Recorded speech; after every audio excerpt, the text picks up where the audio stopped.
Thank you, Prajwal, and welcome. Welcome back, everyone. I'm sorry I had to discontinue for some time this class. So we are now resuming this class. This is the 10th session. So to give an idea what we were discussing in the last session, uh, we were giving an example of how some of the Vedantic scriptures describe our journey in spiritual life. As an example, I was referring to a very minor, rather short Vedantic work. It is an introduction or a primer to Advaita Vedanta, or let us say in general to spiritual life as a whole. That comes in the Viveka Chudamani. And the verse that I quoted was this, Ko nama kathamesha gataka patham pradishtha asya katham vimokshaka koso anatma paramakva atma tayor viveka kathamedat uchyedam. These 7 questions are asked by a student to a teacher. These questions are like this. See, what is the meaning of bondage, or what is bondage? I mentioned earlier, bondage is an idea that comes to us when we feel that there is much more to life than just physical enjoyments. When we reach a point in our life, this could happen as a result of contemplation, deep thinking, and also the natural inclination for all intelligent human beings to look for something higher, something nobler, something transcendental. So such persons will feel, well, this life, in the sense, this material life, a life which is directed towards the fulfillment of material desires, it is inherently imperfect, incomplete. There should be a higher principle, there should be a higher goal in human life than just the enjoyment of sensory pleasures and enjoyments. Such persons will feel is a bondage.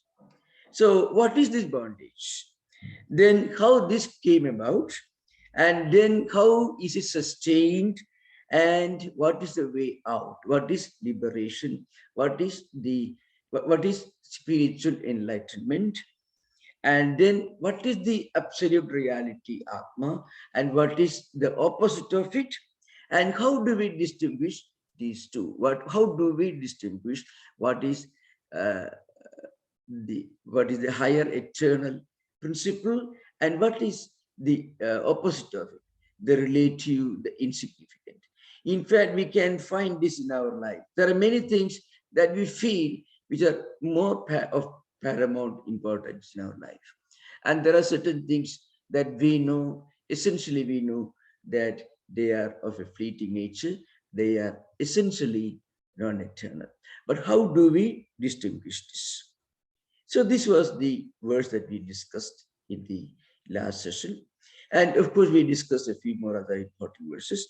And another very important verse that we discussed was, it is the 326th of the verse that speaks about this psychology of distraction or falling out of the way in our spiritual life.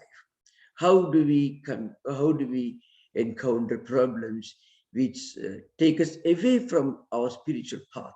And there was a very beautiful imagery. The Shankaracharya gives it's a graphic description of how we unconsciously get distracted away from our central principle, our primary spiritual goal.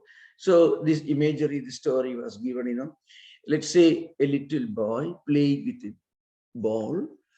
He happens to he happens to drop the ball, and is standing on the top of a staircase, and the ball falls through his fingers. It hits the top step of the staircase. Then it falls down step 1, 2, 3, like that. The ball doesn't stop till it hits the rock bottom of the staircase. Like that, in human life also frequently this happens. We can see, in fact, if you look closely, study the lives of many great men, sometimes it was the realization that they are missing something higher in their life that actually give a wake-up call in their life. Many mystics, many saints, many philosophers, many great men and women who are known for making great contribution to mysticism and philosophy. There was one turning point in their life when they suddenly realized that, well, the ball is actually about to fall uh, through their fingers. The ball is about to hit the top layer of the staircase. But they could prevent that from happening, and they affected a turning point in their life, and they ended up being great mystics. And also, unfortunately, there are the opposite examples. Also, many criminals, many people, many unfortunate people happen to be distracted by some external forces, by negative influences and negative attractions, just like the boy who actually drops the ball on the top of the staircase. Suddenly he finds the ball doesn't stop till he reaches the rock bottom. Similarly, wrong associations, wrong attractions, unfortunate or undesirable connections sometimes bring about tragedy in human life. That example was given in a very powerful language. It's a graphic description of the psychology of human error. Lakshichyudam chet yadi chittameshat bahirmukham sannipadet tatastataha pramadada prachyuda kelikantukaha sopana panktu patido yatha tatha. So this one word is used, sopana pankti, means a flight of steps. Does it mean? Now, what are these flight of steps? Suddenly we may get distracted towards a wrong ideal, a wrong association, and that could be the beginning of tragedy in human life. Now, in this context, I'm going to introduce another very important text from Vedanta canonical literature. That is Chandogya Upanishad, where how a person who get distracted in spiritual life, who somehow gets lost in spiritual journey, how a person is saved, is brought back to the spiritual path. It is found in the sixth chapter of the Chandogya Upanishad, which is actually part of Samaveda. I briefly referred to this, but didn't go deeper into this text in a different context in the previous sessions. Those of you who are interested, you can later read. It comes the 14th section, a 14th khanda of the 6th chapter of Chandogya Upanishad. It gives an interesting example. First, I shall just read or recite this section, and then I shall give a brief description of what it actually is talking about, what it deals with.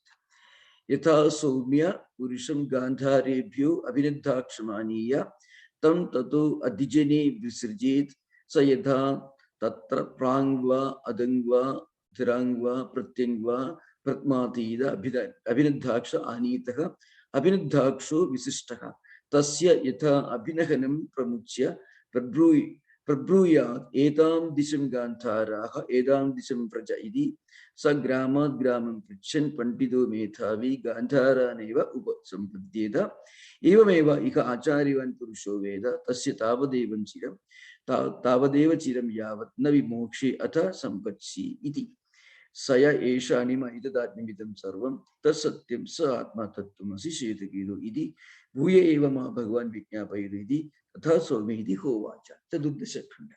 It is 14th khanda, means 14th section of the 6th chapter of Chandogya Upanishad. It again tells the story of a man who was traveling from one place to another place. He had come to his Gurukula, means the teacher's hermitage.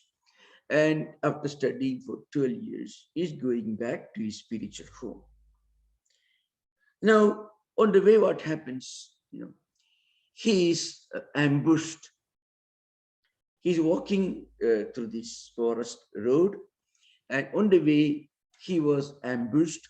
All these possessions taken away from him by robbers, and then he was dragged to the thick forest, and there he was tied to a tree, and he was blindfolded. This is the story. And then, after some time, the robbers left. This man starts crying and weeping. That weeping, crying, all those ideas are not given in the text. It is a Shankaracharya. I mean, the simple story, but Shankaracharya imposes a mystical spiritual significance, giving some spiritual symbology and the story. So he's dragged to the thick forest, taken away from the main road, tied to a tree, blindfolded, can't speak. What he does, he makes a lot of loud noises. So one man who was actually walking the same road happened to hear this crying sound coming from the middle of the forest. And he goes there. He unties the ropes and he brings him back to the main road. And then he tells him, you take this road and you'll get back to your home. This is the story. That's why, here it's very, for example, you say, Tasya yatha abhinaganam pramuchya prabruyad. So the compassionate traveler, he hears this sound coming from the thick forest, from the man who was ambushed and tied to a tree. And then he says, Edam disham Gandhara, Edam disham Vraja iti. So Gandhara is roughly corresponds to today's Kandahar in today's Afghanistan, which is part of ancient Vedic culture in India. So this man was coming from there. So the compassionate traveler tells him, you take this road and you get back to your home. Here it is not home in the ordinary sense of the term. You can get back to your spiritual goal. So in this story, there is a great symbology. That is a significance. The symbology is provided by Shankaracharya in his commentary. It is something like this. See, the person who was ambushed, taken away from the main road, who is tied to a tree, he is the ordinary human beings. Let's say the spiritual seekers. Those who want to live a spiritual life. Here, remember, spiritual life doesn't mean living in a forest. Spiritual life here means practicing some spiritual ideals or principles in our everyday life. That's what it means. Not necessarily either living in a forest or a hermitage or anything. When you get attracted to some higher principle in life, then what happens? Suddenly, he's distracted. Maybe wrong associations with an idea, with a concept, or even with persons. Suddenly, we may get distracted in our life. At that moment, we may not know we are being distracted. So what happens then is taken away from the main road.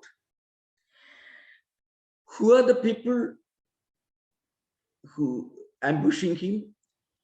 According to the Advaitic commentators, punya papa or karma phala. It's karma phala. Karma phala it is a Sanskrit word, but it means the results of our own previous actions. Whatever we have done in the past, those actions will create a residual impact on the mental system, and that will drag our mind in different directions. So the burden of our own past, our habits, our own experiences will always create our emotions and feelings, will dominate or influence our feelings and emotions.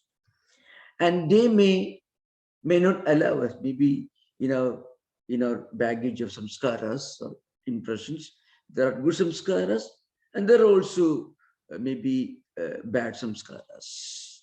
Bad samskaras are the results of wrong actions. Wrong actions, papa means the results of wrong actions. In simple English, we can put. Punya means results of good actions. So when there is a huge, there's a huge burden or baggage of wrong or negative samskaras, karma phalas, frequently we are not able to concentrate on some spiritual ideal.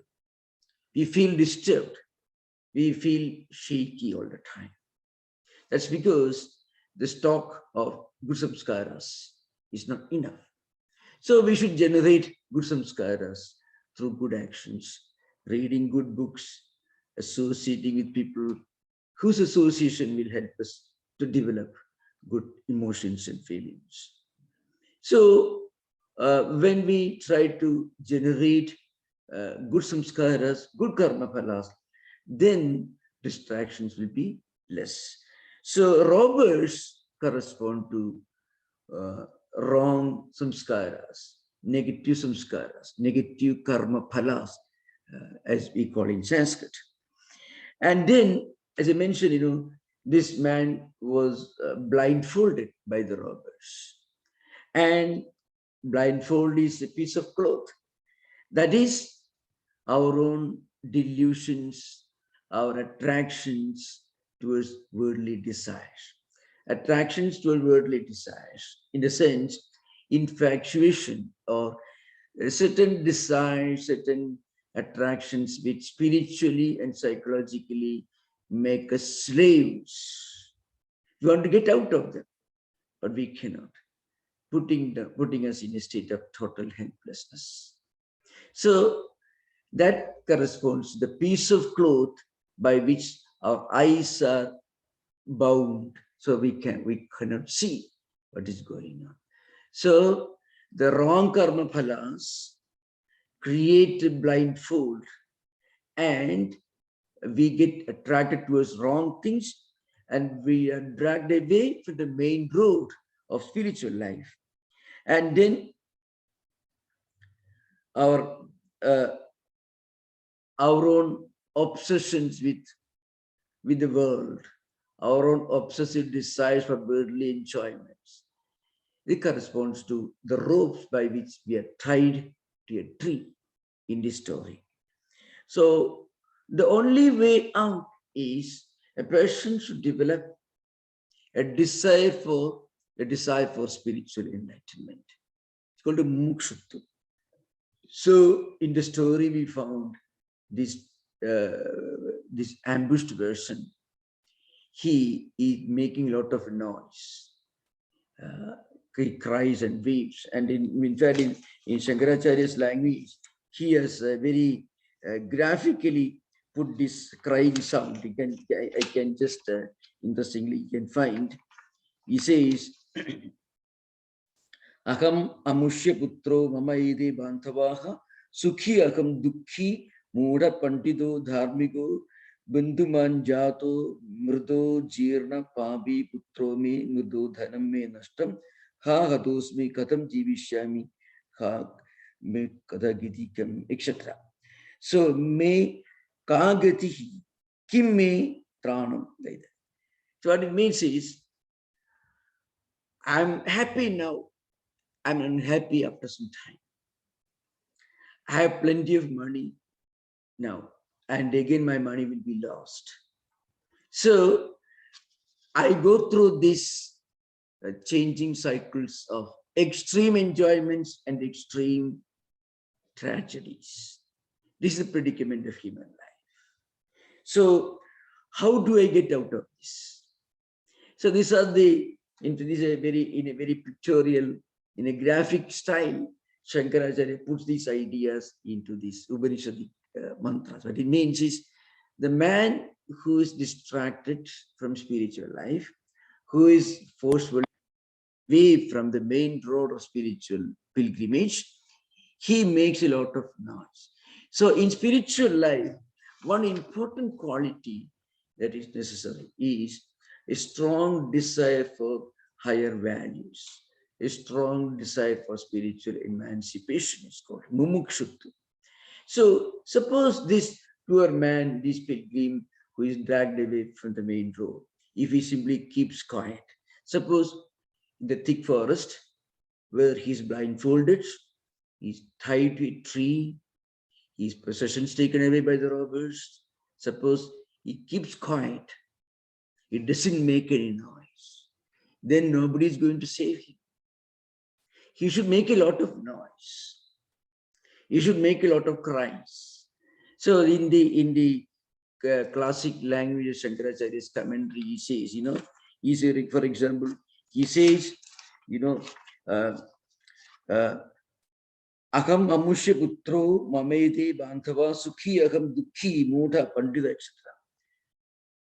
I am miserable. I am unlucky. I am suffering. All my wealth, progeny, children, relatives, all lost. He is crying and weeping. So what it means is a person should not go about crying and weeping. He should develop what could be called a divine discontent, a higher dissatisfaction. It is not the dissatisfaction that a person may feel when he loses money. Suppose he has got everything, still he feels a kind of incompleteness or imperfection. That higher dissatisfaction, that is a key element in our spiritual life. All of us, most people will have some reason or other for dissatisfaction, no doubt. But if we can have a higher dissatisfaction, when we have everything, still I don't find a higher meaning in life. That is a higher dissatisfaction. When you experience the incompleteness of material enjoyments, you have no depth of material enjoyment. Still you feel these material enjoyments do not constitute anything very perfect, anything that is eternal. There is something much higher that I'm seeking. That kind of higher discontent, dissatisfaction, or urge for something noble, something higher, for something transcendental. That is what corresponds to the crying and weeping. So every person should learn to cry and weep. Literally, what it means is every person should learn to feel a kind of discontent with material things. Many people are forced to feel it. People who don't care for any higher values in life, they may succeed, but to the evening of their life, they feel a great misery. But they are forced to feel it. We always wait for a tragedy to strike before opening the eyes. That's why in the Yoga Sutras, the first sutra is Atha Yoga Anushasana. That's the first sutra in the Patanjali Yoga Sutras, 195 sutras. Atha here means now onwards, henceforth, now onwards, we are discussing, we are teaching, we are instructing yoga. Yoga here stands for higher life or spiritual life. So when do we turn to spiritual life? When we feel that we have done everything, but something doesn't seem to click. This could happen in so many different ways. One may work very hard during the time of academic training or education, get a high grade, good job, plunging deeply into whatever we do, better and higher jobs, salaries, everything. But then at that time, even while working hard for job and for enjoyment, we should always remember, I will need something higher than a very good job and a lot of money for perfect satisfaction.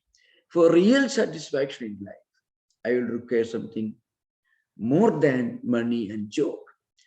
If we can develop that ideal and still work hard for material progress, that will be a much more intelligent way of doing things.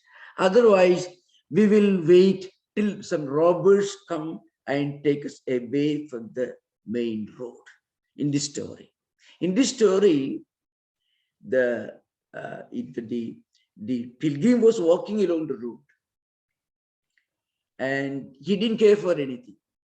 The robbers came and took everything from him. Sometimes this happens in human life.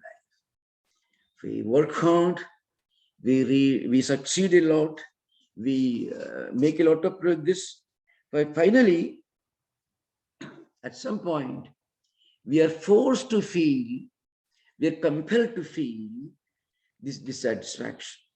Instead of that, we should develop a higher principle, higher value, even the ordinary course of our working for material enjoyments. In this particular commentary, Shankaracharya says, Aranyam praveshato dukharto vikrosan bindujanebhya mumukshustishthadi sakkan katanchideva karunigena kenajit mokshidaha sudeshan gandharaneva vodno nirbhuta sukhiya bhut. What the story means is, this man is crying and weeping.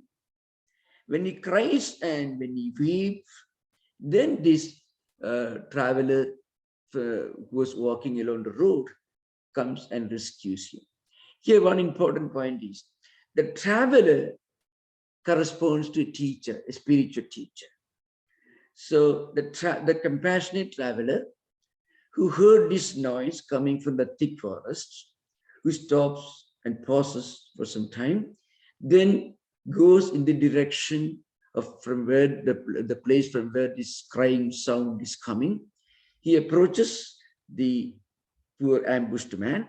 He removes the blindfold. He removes unties the ropes, brings him back to the main road. So, and this is the compassionate traveler, because he is familiar with the road. He knows there are places where robbers are likely to appear and take him away from the main road. So scriptures tell us we should be careful in our everyday life. So the Paramakarunigena Acharyana. Acharya here means a teacher or scripture. A great book can give you proper warning. This is a main road. There are robbers in spiritual life. Who are the robbers in spiritual life? Distractions, delusions. In modern times, computers, internet, many of these things can constitute robbers, take us away from our main road of spiritual life. One click on the computer can lead us to the thick forest of dangers and tragedies. So, in modern times, the compassionate traveler, who is a teacher, who is rescuing this poor man from the thick forest, can be a good book, a great scripture, or a great teacher. Because the scripture knows what is the right direction. Scripture in our present context means Upanishad scriptures. Because Upanishads tell us all about spiritual life. Upanishads do not talk about individuals. Upanishads do not tell you this only path. Other paths are wrong. Upanishads don't say that. Vedanta scriptures never tell us that this is the only book, the right book. All other books are wrong. Never tells us. Vedanta books tell us, see, look, you think, look around, and then you find what's the real source of permanent, eternal contentment and joy. That is spiritual emancipation. So you can find a very, very interesting story. There are a few important, in fact, as you read the commentary, Shankaracharya's commentary, he goes on explaining. Now, suppose the compassionate traveler rescues this person from the thick forest and brings him to the main road. And then also the pilgrim who is planning to go to his native place, he should be able to understand clearly the instructions coming from the teacher. The teacher tells him in which direction to go. That is, Vedanta Gandhara says, you take this road, then you will get back to your hometown, your spiritual hometown, spiritual destination. So the person, the pilgrim, should have intelligence, proper sense of discerning wisdom to correctly understand the meaning of instructions. And then he should be sincere and steadfast in following the instructions. In the commentary, Shankaracharya says, on the way back, he may suddenly find a garden, a forest, mango grove, and we may feel distracted. We may be attracted to some flowers, fruits, and again we may get lost from the main road. Again, we may be caught by the thieves, by the robbers. It should not happen. So when the scriptures or teachers tell us, we should clearly understand, and then we must use our own discerning wisdom to correctly follow the directions of the teacher and get back to a spiritual home. So this is symbology of this great book, of this great work. And then another important point is, how do we show, how do we display our spiritual dissatisfaction? Coming back to the story, the pilgrim, the poor man was ambushed. He was dragged to the thick forest and he was tied to a tree, and there he should make a lot of noise. So in Vedanta tradition means you must first of all feel a kind of strong dissatisfaction with the existing conditions. Actually, if a person can develop a kind of spiritual discontent or a divine discontent, he can get out of all other kinds of discontents. Suppose if he can develop a strong desire for spiritual progress or attraction for spiritual ideas or dissatisfaction in not making progress in spiritual life, that dissatisfaction can help us to get rid of all other forms of dissatisfactions. The person may not have money, enough money. He may have money, but he may be still, because he may be greedy, he's seeking more money. He may only have a good job, still he is not happy. All forms of dissatisfactions. If that person can give a promotion to his dissatisfaction, can develop a dissatisfaction for material things and a strong desire for something higher, which is built upon this dissatisfaction, then he'll be able to transcend all other forms of dissatisfactions and discontentment. So every person should practice these values of spiritual urge for higher values. Now, in the traditional Vedanta scriptures, there are 4 qualifications which correspond to the urge of the struggles of a spiritual seeker. When this man was tied to a tree, he was making a lot of noise. If he had not made enough noise, if he had not made loud noise, crying noises, the compassionate traveler would not have listened, would not have understood. Here is a poor man tied to a tree, ambushed and put in the thick forest. So nobody will know, and he will die a miserable death in the thick forest. So, to avoid a tragedy, you should go on making noises. So you can find in Sri Ramakrishna's gospel, there's a very, very beautiful language Sri Ramakrishna says. There are different types, different varieties of fish. And the fisherman goes about catching fish, all kinds of fish. Some fish cannot be caught. They remain in water. Some fish get caught, but they remain in the net for a second and they jump out and they escape. And there are some types of fish which think that they are caught in the net. It's a very wonderful place. They don't know that they'll be cooked and eaten very soon. So like that, the fish that was caught for a second but tried to escape, who jumped out of the net without making that noise, no one can make progress in spiritual life. In the Mandukya Karika, there is a text, Anadi Maya Supto Yatha Jiva Prabhuddhite Ajamanidram Suptam Advaidam Buddhite Tatha.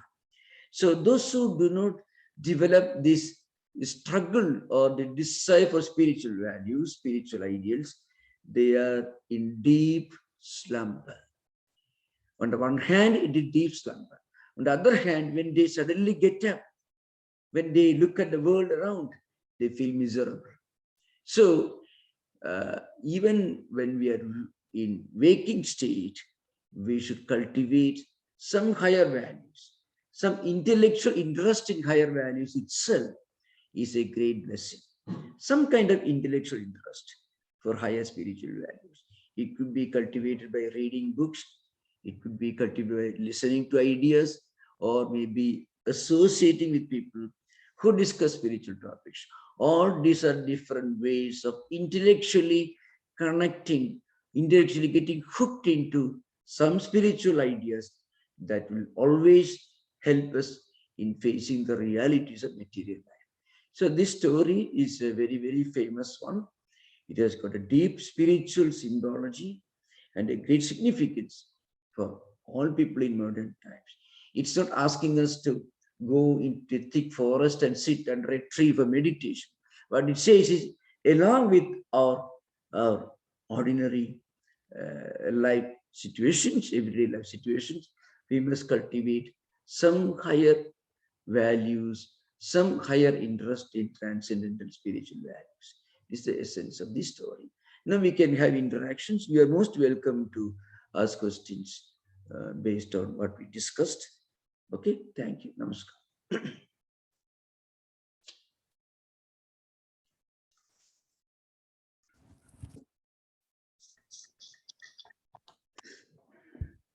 Swami? Yeah. I have a question. How does one reconcile the, I guess you would call it the divine discontent with the need to be also patient as a tree? How can one practice that extreme patience combined with, the kind of, crying out and yelling and longing? Yeah. Thank you for this question. In fact, it will give me a chance to explain a very important principle. Now, when you develop a divine discontent, you find your discontent for other things are transcendent. That's something very interesting. You find in the lives of great mystics, some of them going through very, very difficult times.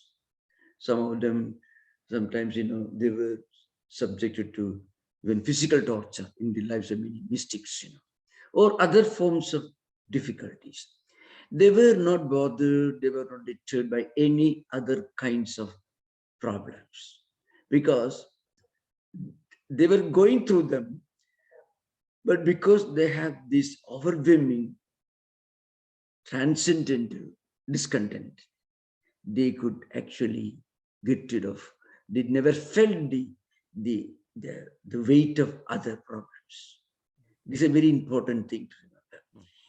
In life, everyone will have a problem. The richest man also will have a problem. But if we can promote our problem, give a higher promotion to a problem, that will help us to face with lesser difficulties. This is the moment you try to, well, the spiritual life is a complicated thing. I would rather not bother. I would rather concentrate on something else. Actually, we be heading for more trouble. It's a fact. So, if you feel a kind of spiritual discontent, dissatisfaction, you feel that spiritual dissatisfaction will smoothen, will help us to deal with other problems. We don't even feel the existence of other problems. This is what really happens in life. See, look at a man like Buddha. I give the example of Buddha because the story is so well known. That's true for all great spiritual teachers. Buddha was very much sad, worried. You can find in Buddha Charita and in the Ashugosha's life, there are verses which describe Buddha's misery. Buddha, he was a prince living in a palace, and he saw these visions of a poor man or a sick man and a dead man being taken to the cremation ground, and also an old man. So the miseries of old age, death, and sickness. And it made him worried so much whole night. And then he leaves his home and he walks and he reaches Bodh Gaya and sits under a tree. This is story goes. Now, you feel he was not very happy when he was walking all the way from Lumbini to Bodh Gaya, 200 miles nearly. He was not enjoying, but he was worried about the problems not of his life, he was worried about the problems of humanity. So when you are not worrying about your own personal material things, when you are worrying about something higher, that worry doesn't make you feel miserable. That worry doesn't make you feel wretched. It's a qualitative difference between that kind of worry. It's a man who is greedy, very rich, but very greedy, is miserable. His dissatisfaction makes him wretched and miserable. He doesn't enjoy life. But if you read the lives of many of the Christian mystics, I give the example because they had a hard time before they died.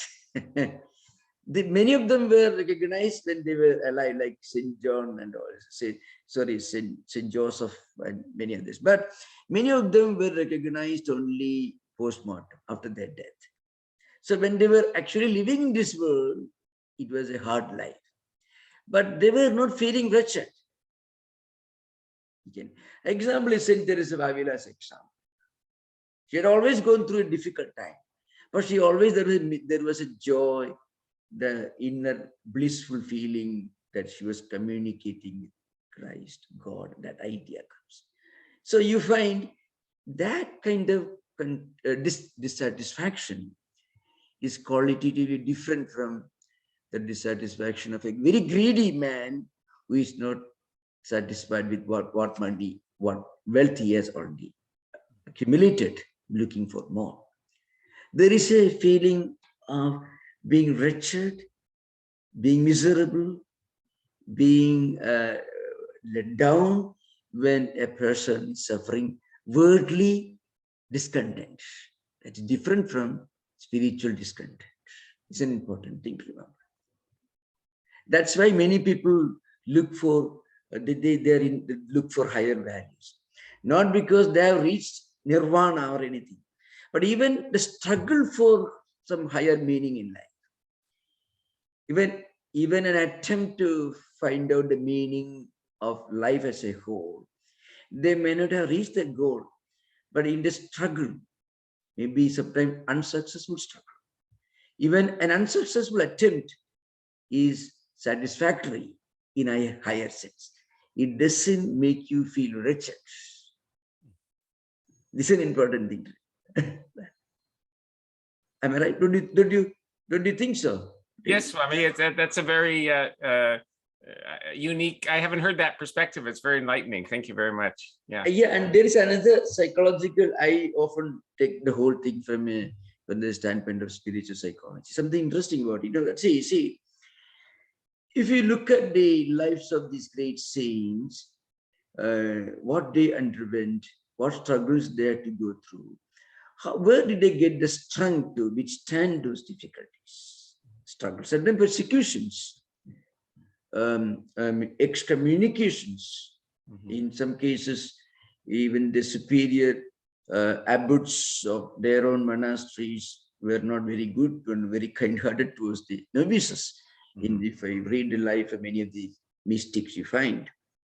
But still, they were not affected, they were not deterred, but they were not defeated by all these struggles. Because they had something, they were generating a spiritual energy which gave them the health, the strength to withstand these problems. A wretched man did not have mental strength. Feeling wretched, it makes you mentally and physically weak. Physical weakness is something, it happens to everyone. Even Buddha or any great world teacher, spiritual saint, they had to follow the rules of 5 elements of the body. But their mind was not affected. That's a main difference. So spiritual struggles do not make you feel wretched or miserable. That's important. Thank you. Yeah, thank you very much, Swami. Very, very enlightening. Yeah, thank you.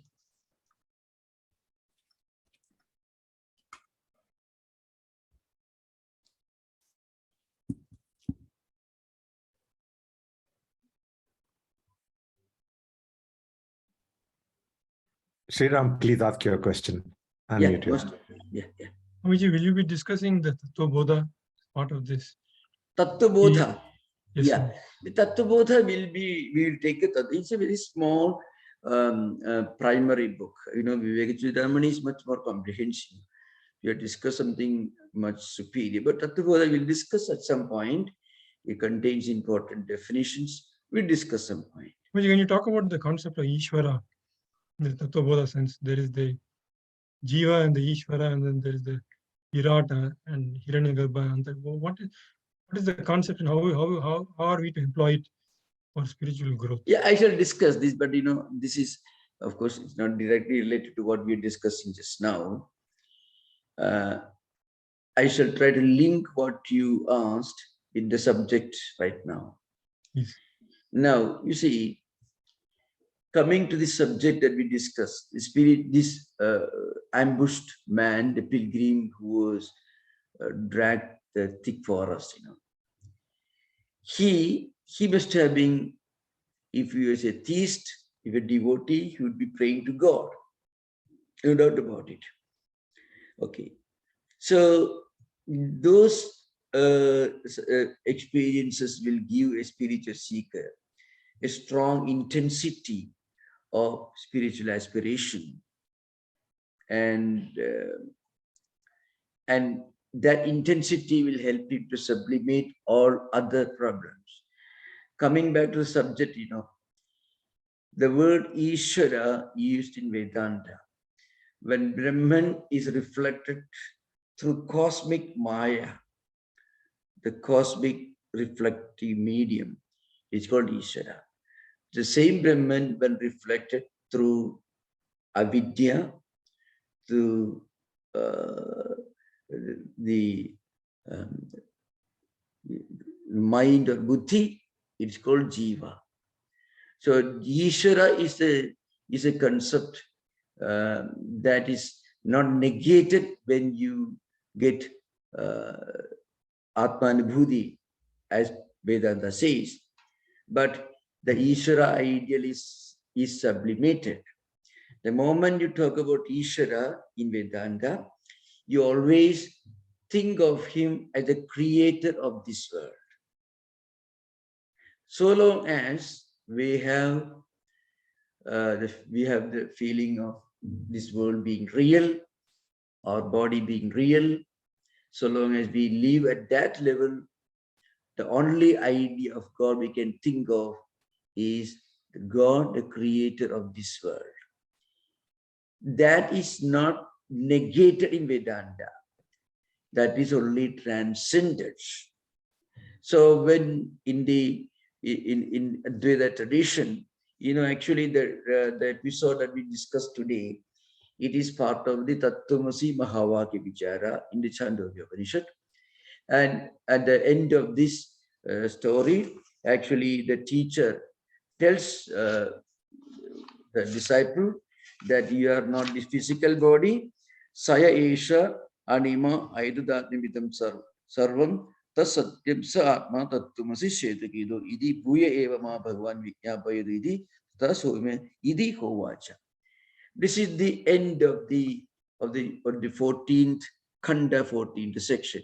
What it means is, after explaining Tattwamasi, after giving an instruction of Tattwamasi, Swetaketu went on requesting for more explanations and more examples. So Uddalaka, Swetaketu's father and his guru, goes on explaining Tattwamasi from different standpoints, giving different examples. So there are 9 times of instruction. First, the main instruction, then the same instruction repeated 8 times with 8 different examples. This is one of the examples, maybe the most important example that is found in the entire chapter. So the point is, when you realize that Tattwamasi, Swetaketu, the truth that you are searching, the essence of reality that you're searching is within you, it is yourself. That's Satyam, Sa Atma. That Atma, that is that supreme truth and reality, it is you yourself. This is instruction given. So Swetaketu could not understand it. Why? Because Swetaketu was still at the level of thinking of God as the creator of this world.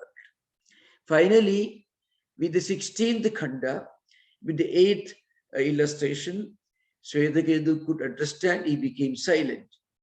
Now, when he became silent, he was not rejecting Ishvara. The Ishvara concept was transcended into the all-pervading divine reality called Atman, which is present in all of us, which is present everywhere. This is an important thing to remember.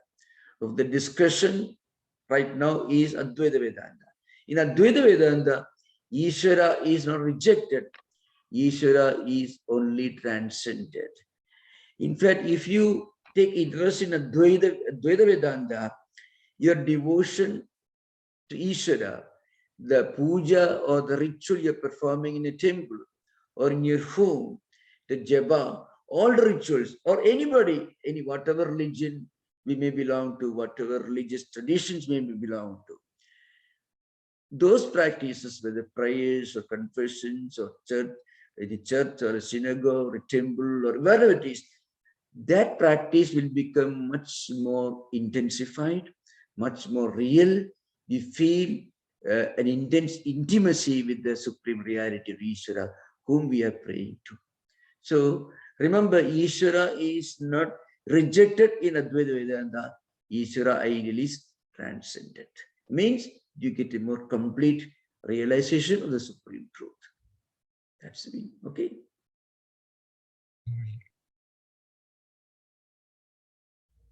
I mentioned this earlier. Shankaracharya wrote the most exquisite devotional poems in India.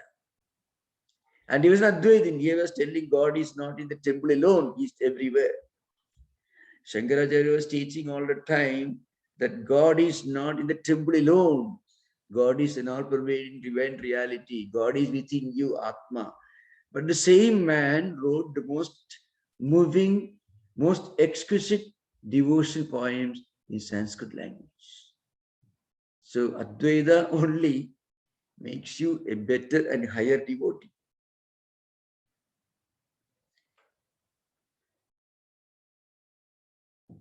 So thank you. We have an important announcement today.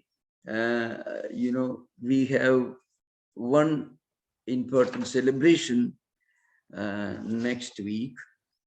Next week, we have Labor Day retreat. Every year we have this Labor Day retreat. That is 3rd, 4th, and 5th September. That is Saturday, Sunday, and Monday. Generally, every year we have this retreat, Labor Day retreats. And this year, for the first time since the onset of COVID, we are going to hold an in-person retreat during the Labor Day weekend. That is Saturday, Sunday, and Monday, 3rd, 4th, and 5th September, from 10 a.m. to 11:30 a.m. From 10 a.m. to 11:30 a.m., we have this Labor Day retreat. 1 hour lecture and half an hour interaction. The subject is a very relevant topic, the role of spiritual values in modern education. That's the subject. So you are most welcome to come forward with your own ideas during interaction. It can be very lively session. You can attend. Please remember, the location is New Temple, Vivekananda Hall, 2323 Welliver Street, San Francisco. 2323 Welliver Street, San Francisco, New Temple, Vedanta Society, Northern California, San Francisco. The subject is the role of spiritual values in modern education. Saturday, Sunday, and Monday. Please remember, there will be a lecture from 10 to 11 a.m. It will be followed by half an hour interaction. And it's an in-person event, but still those who cannot attend can watch the event YouTube and live stream. YouTube and live stream links will be given in our website sfvedanta.org. So naturally, there will be no Indian philosophy class next Sunday. That is 4th of September, because we will have morning session from 10 to 11:30. So we won't have this Indian philosophy class next Sunday. But it will continue on the following Sunday. Next class will be on September 11th, Sunday, 6 p.m. Please remember. So those who are nearby, at least within 60 miles of radius, you are most welcome to 2323 Welliver Street, San Francisco. The program begins at 10 a.m. in the morning up to 11:30. Okay, thank you. Namaskar. Om Shanti Shanti Shanti Harihi Om Tatsu Sri Ramakrishna Arpanamastu. Pranam Maharaj. Namaskar, namaskar, namaskar. Maharaj.